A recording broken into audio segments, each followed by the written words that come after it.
Okay, welcome to Faith and Calm. This is class number 94, where we're going to explore. The topic was you are indestructible. You think that you're broken, but and sometimes I feel broken, and I fell down today, and I feel a little broken. I'm still not limping. Yeah, limping. So we all have that. So this is a good class. I think this is a very interesting class. And New person, Neela. Okay. Yeah. So the Shopili is a good class. We're going to talk about the temple, the Beit HaMikdash, which was last week's parsha, and we're going to use that as a springboard to deal with our personal issues and our psychological and our spiritual issues and so forth. So you're going to have to pay a little attention, because this won't be just something falling out of the very easy to grab right away. But hopefully I'll try and make it very clear. It's a sikha from the Rebbe. It was given in, I think, Mem Zion on Tisha B'Av, 87. And it's a very interesting, powerful insight about ourselves, about who we are, and our hidden strengths. So we spend a lot of time in this second book of the Torah talking about the building of the temple. There's 4 parshas, 4 weeks that are devoted to that, and it doesn't strike it initially. It's a lot of architecture, which I happen to like. I mean, there's a building, and it's on the Har Bayis, and it was, how big it was. It was 500 amos by 500 amos, the courtyard, and the building was 100 amos tall, and each of the vessels, the furniture, if you want to call it, the table, the shulchan, the menorah, the ark, each one has particular measures, very precise and so forth. And you go through a lot of numbers. The ark was 2.5 amos by 1.5 amos by 1 amo. Amo is about, from here to here and so forth. But the question is, what is it teaching you? Because the temple was destroyed. The first temple was destroyed. The second temple was destroyed. And yeah, the third temple will come. But, it's many opinions are God will do it. Some are that humans will do it. Some is both of us will have to do it. But the question is, of course, what's the lesson here? What is the day-to-day? Today, personally, in my life, all Hasidus is about connecting these messages to something practical today. So we're going to go on a little tour here. We're going to go on a little tour, a little exploration in the realm of halacha, nigla, laws, and we're going to go from there to an inspiration about ourselves. So the person who discusses these in the laws about building the temple is the Rambam, Maimonides.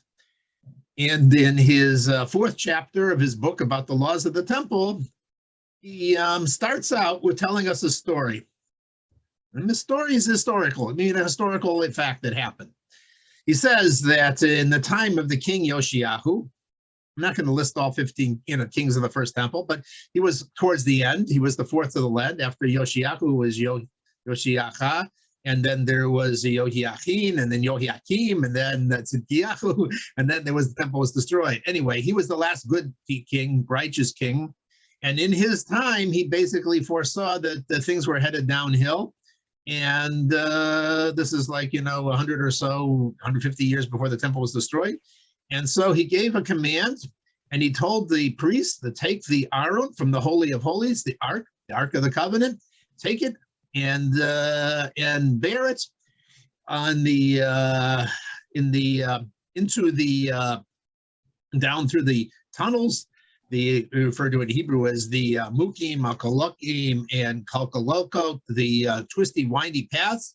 Because when King Solomon made the temple, he made a chamber there, and you should carry it there into that room down below, underneath deep inside the mountain of the temple, and your service will be over. And that's what they did. And so for the last 100 or so years of the temple, there was no ark in the Holy of Holies. So where was the ark? So the ark was gone. Now that's what the Rambam tells us. The question is that's nice, that's interesting, but it's not really the Rebbe points out what you want in a book of halachas. The halacha is teaching you what to do, how to build a temple, the dimensions, the sizes, other kinds of stuff. This is a excuse me, I'm going to just get myself here. You know, in a temple, it's about law, it's about things to do. And this is a historical story. And there's lots of historical stories about the temple. I mean, there's a story of how David planned it all out. There's the story of how Solomon hired laborers from Lebanon and brought the beans. And those are not brought down. But this story somehow the Rambam feels is very important for us to know. And the Rabbi Endem said, I don't understand what it's doing here. I mean, we need to understand why the story is said here. Because, you know, it's, as the Lashon of the Gemara is, what happened, happened. Mada hava hava. Okay, it happened. But it's not teaching us anything about the future or what we're supposed to do. So there's a lot of things that happened, but we don't have to necessarily, you know, it's not about instructing us about our activities. So he explains that the Rambam had to explain this because he said the Rambam holds that the holiness of the temple, the Shekhinah, God, never departed from it. So when you go to the Western Wall and you go and you stand there, you are the godliness, the Holy of Holies, the Ark is still there. So you're not praying anywhere. You're praying, and it's still present there. That's an interesting explanation, but it needs more spice. It needs more explanation, and because of the following questions. The first question is, so the Rambam tells you a lot of details here. He tells you that it was a king Yoshiyahu, who did this. Okay, what if it was somebody else who did it in a way? That would have been okay too. Why did it have to be King Yoshiyahu? And then why did he have to bury it? You know, there's other ways to hide it from being captured by the Babylonians. So you could have done it differently. Why do you bring it down in these twisty passages underneath in the temple? And then it tells you that King Solomon is the one who built this special chamber, deep down in the Temple Mount. Okay, what if Yoshiyahu put it somewhere else? Would that be okay? I mean, it would still be hidden. It would still be there. It would still be in the temple. It wouldn't have hurt anything, you know? It's still. So why did it have to be King Solomon? What is King Solomon doing this for anyway? He's building the temple. This is like 400 years before it's destroyed, and he's already planning on it being destroyed.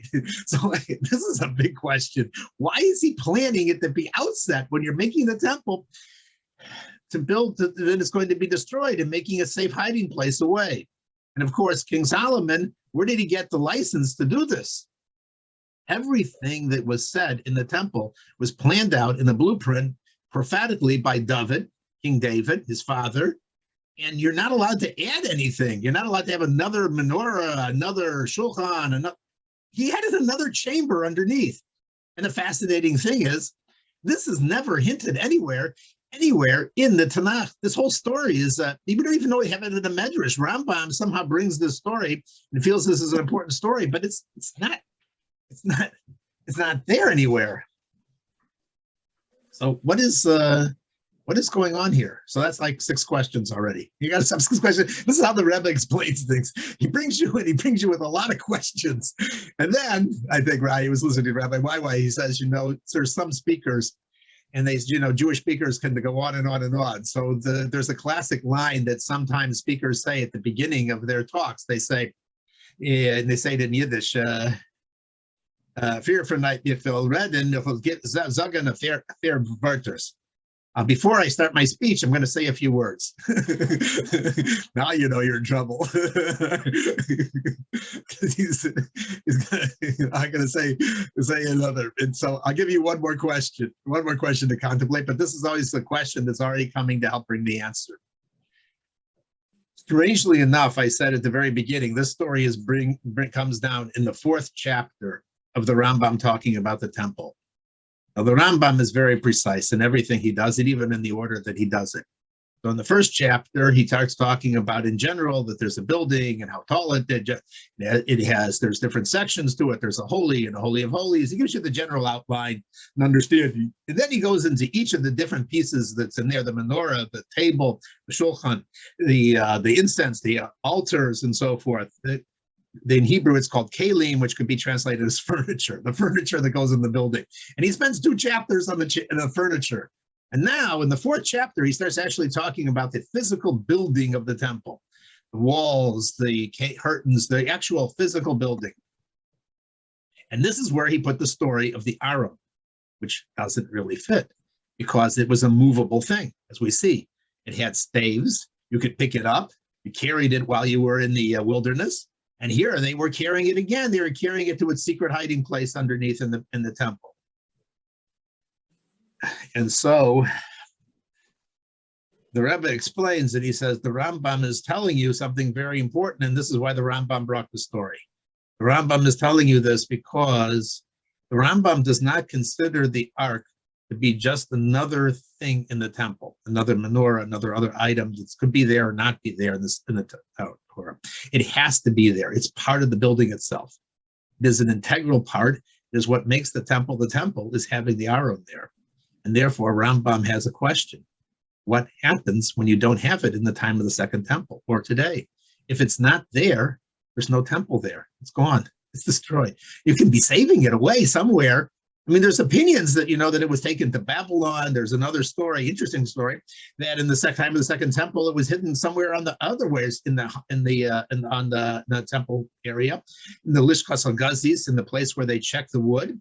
And there was actually the story that's brought in the Gemara, and it says that there were 2 Kohanim who were not fit for serving, and they were standing there checking the wood, and one of them saw some piece of stone that was misplaced, and he looked underneath and he saw something, and he was going to tell his friend, and he passed away right then.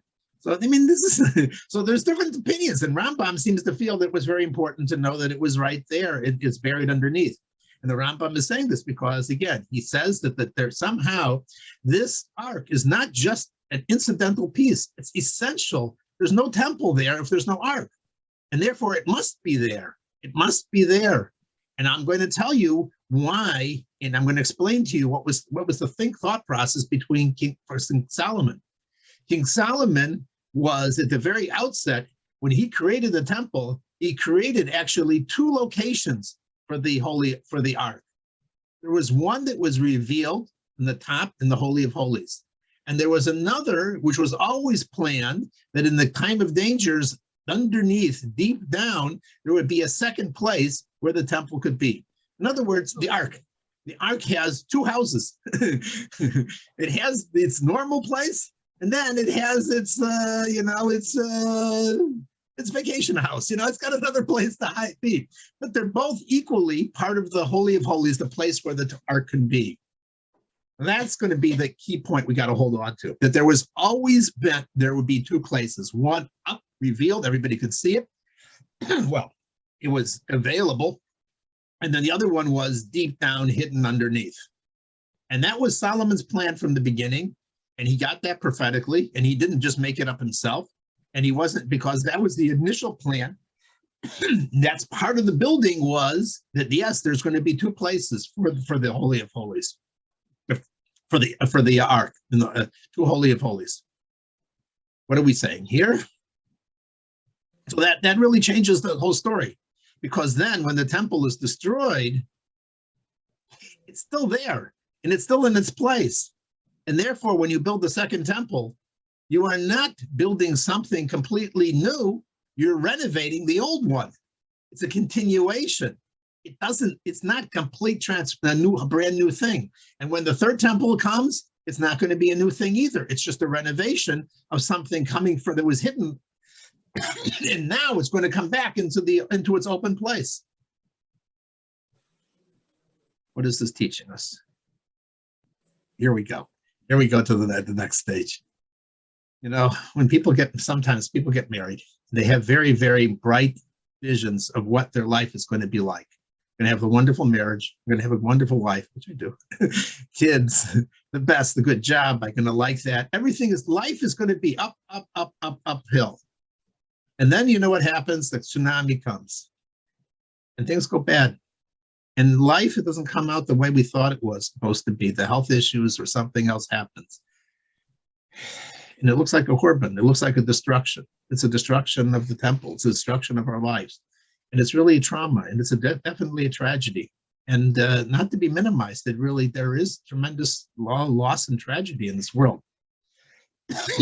What God is teaching us through the temple is, don't think that just because the open, revealed part, the good that we want, which is good, and we wish for everybody that they should have an open, revealed good in their lives, it doesn't mean that deep down underneath there's not an indestructible part of you, an indestructible part of God.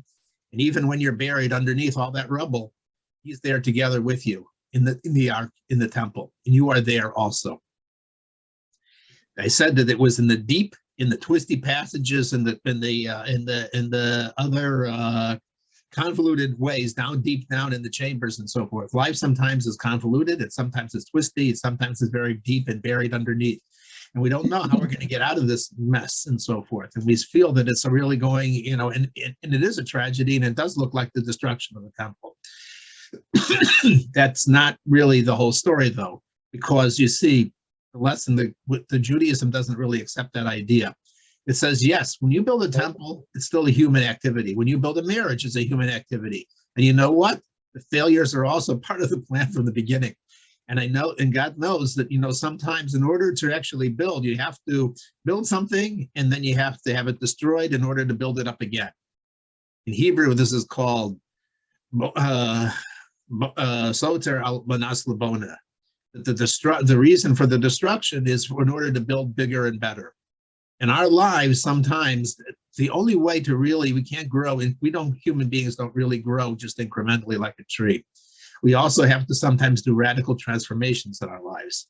And what this lesson is teaching us is, don't think, though, that you are completely changing yourself. There's a deep down, there's a buried part, there's a treasure inside of you. There's a the little spark of the Jew, and that little spark of the Jew, you can rebuild the whole temple. And that is what God's plan was: destroy once, destroy twice. But you know what? It's all in a process of actually building the third temple, which will be permanent, and God will be together with us. So too in our lives, when we see destruction, when things start going bad, when we start seeing illness, we see other kinds of things destroyed in the marriage and whatever else the issue is in life.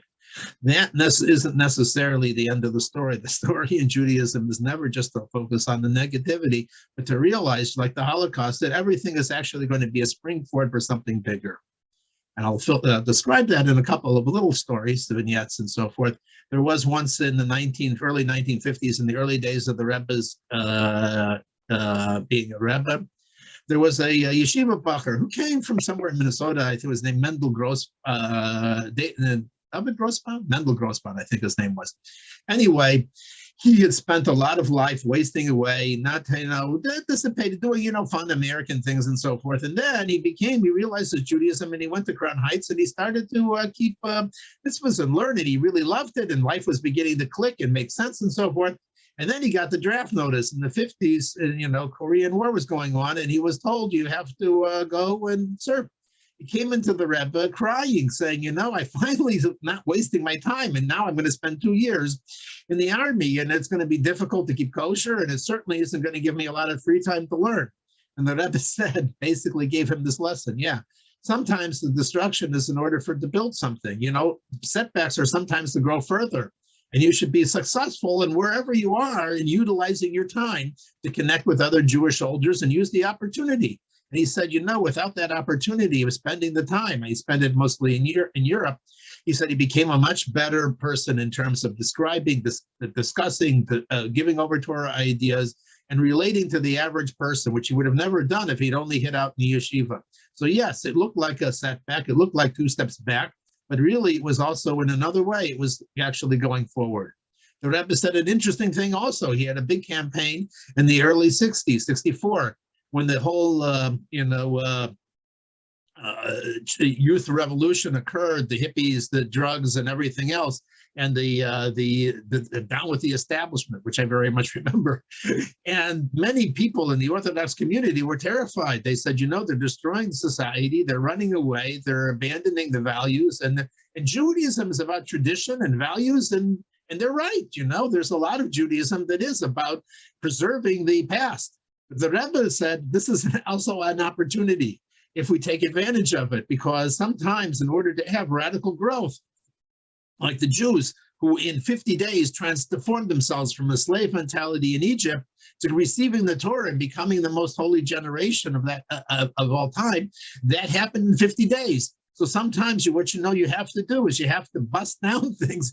You have to take that rebelliousness, and that rebelliousness can actually be used in a good way to actually discover spirituality, which is, of course, we saw. The end after the 60s came the 70s and a whole search for meaning and purpose and spirituality. And it really changed the nature of this country. It was very, very hard to be a spiritual person. There was no room for it. Everything was all practical business and so forth. And this really opened things up. And the Rebbe saw this is not necessarily a step back. This is actually a destruction for the sake of rebuilding going forward. And that's and then in another story that I have a minute. So the Rebbitzin once, the Rebbe's wife, she used to go have a driver and took her to her work and different paths to parks. I guess she went also. She had different missions. Anyway, one time she was going, they were driving and there was a detour, and she had to they had to get off the main highway and go through these small streets. And on the way, she saw some police activity happening at one of the houses, and she told the driver, turn around and go back. They went back and they found out that there was a lady there and she was being evicted from her house. She couldn't pay the rent. She couldn't pay, and all the furniture was there, and she was out there crying. And it was a Jewish woman. And so the Rebbitzin went over to the marshal and said, the furniture is all out here. Says, what would it take, to stop the eviction? He says, well, she owes $5,700 and it has to be paid right away. The Rebbitzin says, and if I wrote a personal check, would that be good enough? And he says, yeah, if it clears, it's good. And in fact, I'll even tell the guys to carry the stuff back in. So the Rebbitzin wrote the check right there on the spot. And the driver was really shocked. He said, you didn't have to do that, And it's a lot of money in those days, $5,700. Now it's a tremendous amount of money. Why did you know to do this thing? You don't have to stop for everybody. And she says, my father, the sixth Lubavitcher Rebbe, taught me that if you see something, you happen to come across an incident, and it for some reason, this is where you were sent, then maybe there's actually a message and something you're supposed to do there. So, it's not for all of us, but the Rebbitzins clued in that, maybe she was the reason for the detour was really that she was to be able to help another Jew. So with that, I think I hope I made the point clear that to wrap it up again, the temple had two places, the ark had two places, and it was there by design. And destruction and loss in life and so forth is part of the plan also as human beings. And God is never abandoning us. He's there. He's not in the twisty passages. He's together with us. And he wants us to utilize even the times when we're going on the down roller coaster, which really is sometimes a very down roller coaster, and then also to try and turn that around. And then to realize, there's deeper powers in myself. I am indestructible. God is indestructible. And the temple will be rebuilt. And why will we rebuild? And everything will be rebuilt. And with that, I'll turn the microphone over to my wife. Oh, of course. Well, don't feel shy. Throw your questions at me. I don't know. You can't answer why a lot of them, but anyway, we'll try. This was so interesting. Was the ark there the first time also? It must have remained there after the destruction of the first temple as well. Is that what you're saying? That is exactly what I'm saying. Just that the King Yoshi. It's just it was always there. How did the Rambam know that? How did the Rambam know the story? People are asking. That's why it became such a controversial thing. The Chassam Sofer, the Rabbi Emden, was all of them saying, where did he get this thing from? I don't have this measures. Where did he get it? But the Rebbe was explaining. He says that according to how the Rambam figures things, he says, it must be there. It must be there because it is the integral piece of the temple. And without it, there's no temple. So what did they do in the second temple? And what are we doing in the third temple if we've lost the ark? It's not just that it's misplaced. It has to be there so that when we go there today to the Western Wall and we pray, there is a holiness there. You can connect to God. You are there in his house. So he says, there is a measure. It must be. There's a measure. He didn't make it up. We don't have that medrash. Oh, We don't. That's the fascinating thing. We don't have that medrash, okay, but he does write it down. So many people say that he probably had such a copy of such a thing. Of course, many things were lost over the years. Yeah, many things were lost over the years. So Well, it makes excellent sense, that it would have to be there. But thank you. That's so interesting. I mean, they've done aerial surveys. They know that whole mountain is catacombed with chambers and chambers and chambers, underneath the whole thing. It's our building. It wasn't built there for the Dome of the Rock. Let's put it that way. It was a mile by a mile size, and they didn't build it. It was there, and the Romans actually knocked down a third of it, from the top. So it was much bigger even in those days when the second temple was there. So much more magnificent, much more taller, much more impressive. So 2/3, I actually heard. Has anyone searched for it? Does anybody know if it's been searched for? Yeah, did you ever see the movie Raiders of the Lost Ark? He actually wanted to make the movie the way it was, that he knows it's underneath the dome there, but he was afraid that if he did it, they would they cause other people to search there, and the heirs wouldn't like that and whatever. So he sort of made up the chain. Vendell Jones deliberately changed the location to be somewhere else. Steven Spielberg changed it. Yeah. But Vendell Jones knew what was inside there, and he certainly was trying to find it. And there have been many people, even in the early 1900s, you were able to go much closer in, and before the Arabs all sealed off the entrances and so forth. If you go on the tunnels tour, you'll see that there were entrances underneath that you could actually go under. But there's halachic problems with going into there. So anyway, we don't go in there. But think about it the next time you're there. It's really quite it's moving, to realize that yeah, Moses' ark, the cherubim, the gold, it's there. It's underneath. You're praying right there next. God is hearing your prayers. Now I definitely need to give over the microphone. Thank you so much. Thank you. Yasher Koach. Thank you. Yes, Gewalt. My husband's really limping. We should wish him a refuah shlema. Thank you. Sorry, refuah shlema. This is recorded, Yaskol Shimon. So anyway, Yaskol Shimon said, no, your limping is recorded. Yeah, but I'm saying, is the recording on? Yeah. So Yaskol Shimon alluded very quickly to, I don't know if everybody knows that Raiders of the Lost Ark is based on a true story. Andy Jones, the main character, it was called Andy Jones. It's an abbreviation of a real guy's name, whose name it took off the V in the beginning. His name was Vendell Jones. Vendell Jones. I mean, he stayed overnight many times in my friend's. I have a married friend in Crown Heights, and they were very, very close friends with him. He was an amazing non-Jew, and he was determined to find the Ark. And he was working with a Kabbalist in Yerushalayim, and he spent a ton of his own money trying to do it. And he got pretty close, but he passed away.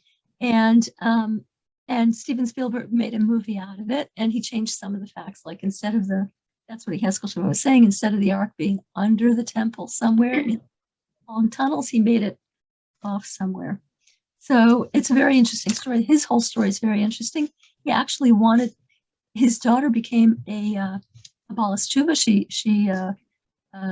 And not about Shuva, his daughter became a Gioris. She converted to Judaism, and he wanted to convert to Judaism. He'd learned so much. He wanted to be a Jew, and he talked to the Rebbe about it, and the Rebbe told him, you'll do much more for the world as a non-Jew than you would as a Jew. And in fact, the entire B'nai Noach movement was started from him. He started the whole B'nai Noach movement. He was really an incredible person. So that's what Yaskol started it.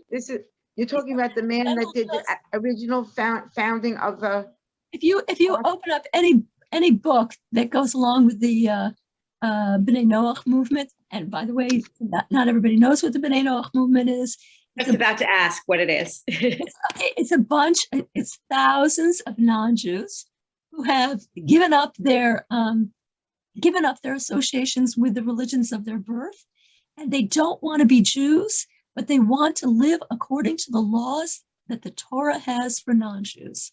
And they have their own, they have a whole set of rabbis who specialize in them, and they call them day and night. How does a non-Jew get married? How does a non-Jew get divorced?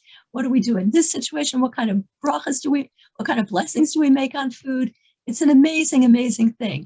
And there are amazing books. Yes, there's amazing books on it also. It's fascinating. They have entire communities. They have schools. They have conventions. Okay, I have to get the book. Yeah, there are many books. So anyway, it's really very, very fascinating. So, I would just, I'm not going to speak long tonight. I just want to, and I'm talking about a little bit different of a topic. The topic that I'm talking about is the power of small acts. Sometimes we're in terrible situations or just dilemmas, and we don't know what to do. And, sometimes you don't have to be Einstein to help yourself. You can just do a small act of goodness or small acts, and it can help.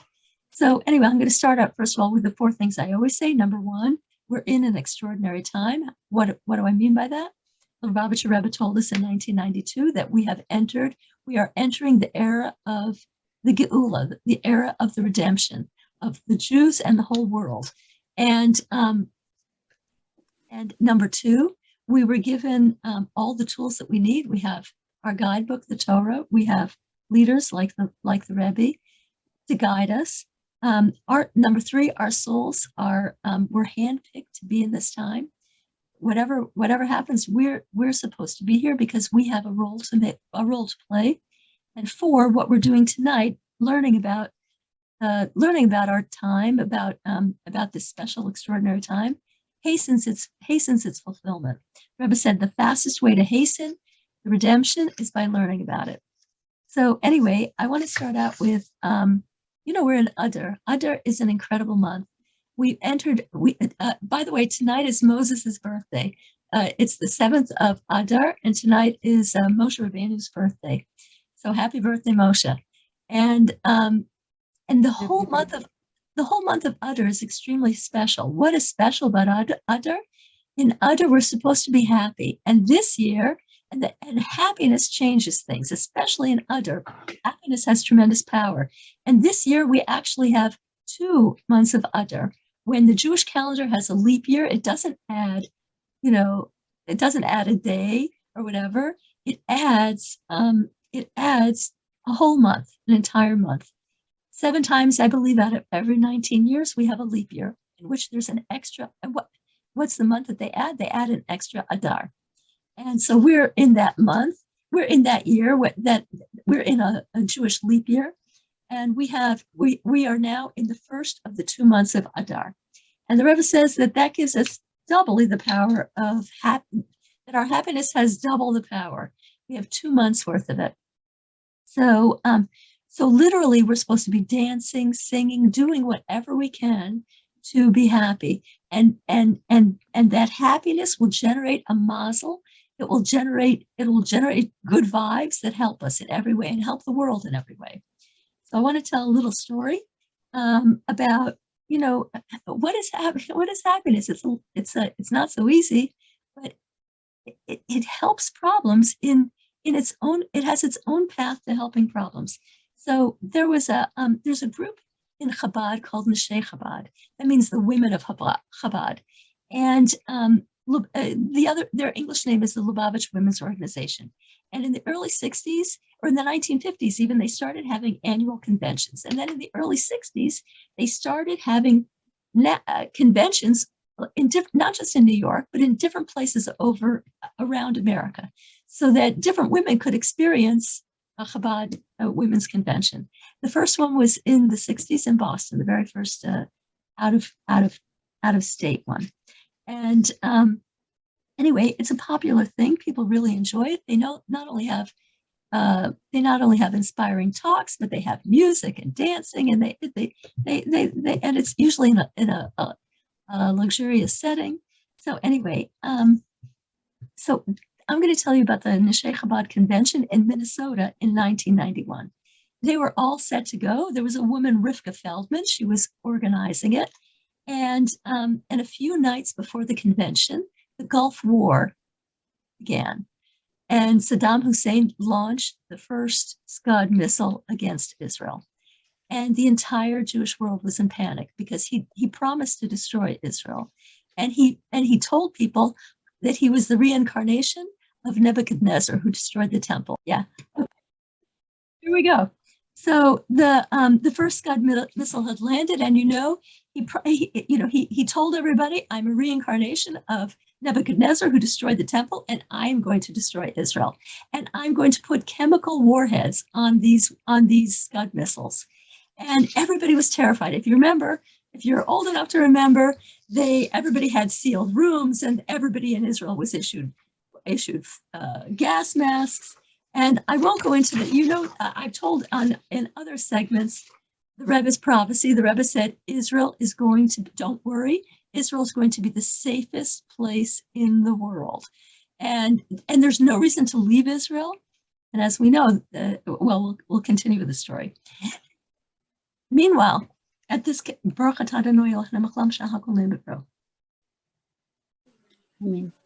meanwhile, since the Jewish world was upside down with fear, Rivka Feldman and the other organizers thought, should we cancel a convention? Not only that, their star performer, because they have entertainment as well as lectures, their star performer was Ruti Navon, was a famous Israeli singer. And she called the Rebbe's office herself. And she said, tell the Rebbe, I'm not coming to the convention. I'm not going to do it. My whole family's in Israel, and I am so scared. I'm going to stay home, and I'm going to say psalms to Tehillim. I can't sing happy songs right now. I'm too scared. And she got a message straight back from the Rebbe, and the Rebbe said, if you want to help Israel, the best thing you can do is go to that convention and sing happy songs and keep everybody happy, and you will see that that this is going to have a profound effect. And the Rebbe also sent a message to Neshei Chabad, to the Lubavitch Women's Organization, and he said, if he, referring to Saddam Hussein, if he thinks that if he's doing what he's doing because of his beliefs, then how much more so should a Jew who believes in God? Should Jews who believe in God act with faith in God, that God is going to protect and everything is going to be good? I want the convention to continue, and not only that, I want you to bring more women to the convention than was originally planned. So that's all a bunch of women had to hear. Oh, the Rebbe wants more people, and more people signed up, but it was already too late to get flights into. If you're going to fly into Minnesota in the middle of the winter, you got to fly on the day before, because it's very difficult to land. The sun sets early, and it's very difficult to get there before Shabbos. So a bunch of women decided, well, the Rebbe wants people there. We'll join Motzi Shabbos, even if we have to come late at night. We'll just join for the end of the program, whatever. So this organizer, Rivka Feldman, she had just given birth 7 weeks ago, and she knew, this is one convention I'm not going to. I just gave birth 7 weeks ago. But when she heard the Rebbe wanted people to go, she told her husband, my dear, I want to go to this convention. I'll bring the baby. And he said, whatever you want. And she arrived, and when she said it was Minnesota that night was the coldest experience she ever had in her life. She never dreamed that things got that cold. But she said in the convention, it was hot. It was hot and warm. Everybody was dancing with such joy. Ruti was performing, and everybody was dancing with incredible joy. Just a second. 31803. So everybody was dancing with tremendous, tremendous joy. And the whole room was shaking with excitement. And even before the convention was over, the good news started pouring in from Israel. No casualties, amazing miracles, amazing miracles. There's a book, forgot what it's called now, but there are masks, missiles, and miracles, something like that. There were so many miracles in that war. Entire apartment buildings came down without a single casualty. 39 Scuds fell on Israel without a single casualty. One fell in Lebanon, boom, wiped out a bunch of people. But everything that fell in Israel, nothing happened. And so as this Rivka Feldman says, they knew that by their simple, they were so happy that night. They were following the Rebbe's instructions, and and they knew that their happiness and their storm of joy was having a profound effect. So even though, we don't know how to counteract Scud missiles, we're not, I don't know anything about that, but being happy can be more powerful than a Scud missile. So I want to tell two incredibly short things. There was about the power of happiness and the power of to make a profound change in our world. So there was an Orthodox family with a bunch of kids were walking past a restaurant, an outdoor restaurant on a Shabbos day, on a Saturday, and they were just happy, just